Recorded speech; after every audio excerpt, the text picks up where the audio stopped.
സ്നേഹം കിട്ടാനായി രേഷ്മ നടത്തിയ വിവാഹത്തട്ടിപ്പിൽ മറ്റാർക്കെങ്കിലും പങ്കുണ്ടോ എന്ന് അന്വേഷിക്കാൻ പോലീസ്. വിവാഹത്തട്ടിപ്പ് കേസിൽ റിമാൻഡിൽ കഴിയുന്ന എറണാകുളം ഉദയംപേരൂർ സ്വദേശി രേഷ്മയെ കസ്റ്റഡിയിൽ വാങ്ങാൻ പോലീസ് അപേക്ഷ നൽകും. അതിനുശേഷം വിശദമായി ചോദ്യം ചെയ്യും. രേഷ്മയ്ക്ക് ശാരീരിക അസ്വസ്ഥതകൾ ഉണ്ടായതിനെ തുടർന്നാണ് പോലീസ് കസ്റ്റഡിയിൽ വാങ്ങുന്നത് വൈകിപ്പിക്കുന്നത്. സുഖമില്ലാത്തതുകൊണ്ടാണ് കസ്റ്റഡിയിൽ കിട്ടാൻ ഇന്നലെ അപേക്ഷ നൽകാതിരുന്നതെന്നും ഉടൻ നെടുമങ്ങാട് കോടതിയിൽ അപേക്ഷ നൽകുമെന്നും പോലീസ് പറഞ്ഞു. ഇതുവരെ 10 പേരാണ് വിവാഹത്തട്ടിപ്പിനിരയായതെന്നും പോലീസ് അറിയിച്ചു. പഠനകാലത്തെ ലവ് മാരേജിൽ നിന്ന് തുടങ്ങിയ വിവാഹ ജീവിതത്തിൽ പിന്നീടുണ്ടായതെല്ലാം സ്വയം നിർമ്മിച്ച അറേഞ്ച്ഡ് മാരേജ് തട്ടിപ്പുകളായിരുന്നു. വിവാഹത്തിന്റെ അടുത്ത ദിവസം തൊടുപുഴയിൽ പോകണമെന്ന് വരനായ പഞ്ചായത്ത് അംഗത്തിനോടും രേഷ്മ പറഞ്ഞിരുന്നു. മുൻപ് നടന്ന വിവാഹങ്ങൾക്ക് ശേഷവും സർട്ടിഫിക്കറ്റുകൾ എടുക്കാനുണ്ടെന്ന് പറഞ്ഞാണ് രേഷ്മ മുങ്ങിയിരുന്നത്. രേഷ്മയുടെ പെരുമാറ്റത്തിൽ അസ്വാഭാവികത തോന്നിയതിനെ തുടർന്ന് വിവാഹത്തിന് തൊട്ടു മുൻപ് ബാഗ് പരിശോധിച്ചപ്പോഴാണ് മറ്റൊരാളെ വിവാഹം കഴിച്ചതിന്റെ രേഖകൾ ലഭിച്ചത്. തുടർന്നായിരുന്നു അറസ്റ്റ്. PhDക്ക് കാലടി സർവകലാശാലയിൽ പഠിക്കവേ ഇടതുപക്ഷ സംഘടനയുടെ നേതാവായിരുന്നു രേഷ്മ. എന്നാൽ CPM അനുകൂല ഗവേഷണ വിദ്യാർത്ഥി സംഘടനയുടെ ഭാഗമായിരുന്നപ്പോൾ രേഷ്മ ആരെയും പറ്റിച്ചില്ല.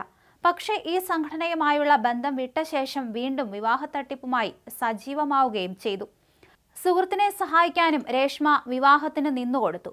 രേഷ്മ മുൻപ് തിരുവനന്തപുരത്ത് ജോലി ചെയ്തിരുന്ന സമയത്തായിരുന്നു ഇത്.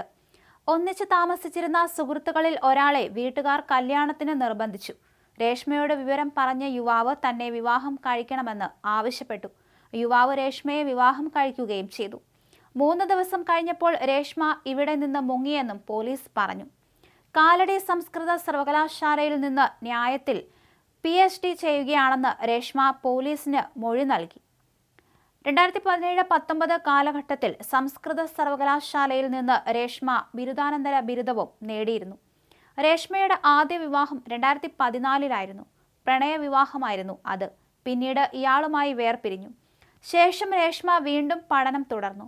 പിന്നീട് 2022-ലാണ് സോഷ്യൽ മീഡിയ വഴി പരിചയപ്പെട്ട പാലക്കാട് സ്വദേശിയെ വിവാഹം ചെയ്യുന്നത്. വിവാഹം കഴിഞ്ഞ് ഏതാനും ദിവസങ്ങൾക്കുള്ളിൽ ഇദ്ദേഹം വിദേശത്തേക്ക് പോയതോടെ ഇതേ വർഷം തന്നെ രേഷ്മ വൈക്കം സ്വദേശിയെ വിവാഹം കഴിച്ചു. കാലടി സർവകലാശാലയുടെ തിരുവനന്തപുരം കേന്ദ്രത്തിൽ താൽക്കാലികമായി ജോലി ചെയ്തു വരികയായിരുന്ന രേഷ്മ ട്രെയിനിൽ വെച്ചാണ് വൈക്കം സ്വദേശിയെ പരിചയപ്പെടുന്നത്. തുടർന്ന് 2023-ൽ പാലക്കാട് സ്വദേശിയുടെ പരിചയക്കാരനായ കൊല്ലം സ്വദേശിയെ വിവാഹം ചെയ്തു. വിവാഹത്തിന് മുന്നേ തന്നെ ഒരുമിച്ച് താമസിക്കുകയായിരുന്ന ഇവർക്ക് ഒരു ആൺകുഞ്ഞ് ജനിച്ചു.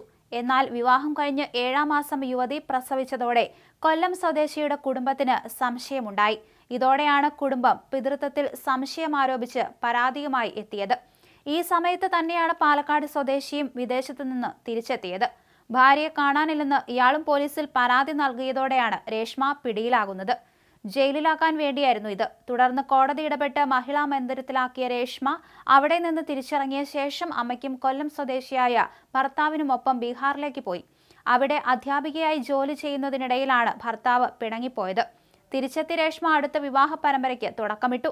കൊല്ലത്തുകാരനോടും തന്റെ ആദ്യ ഭർത്താവിനോടുള്ള പകയാണോ രേഷ്മയെ വിവാഹ തട്ടിപ്പുകാരിയാക്കിയതെന്ന സംശയം സജീവമാണ്.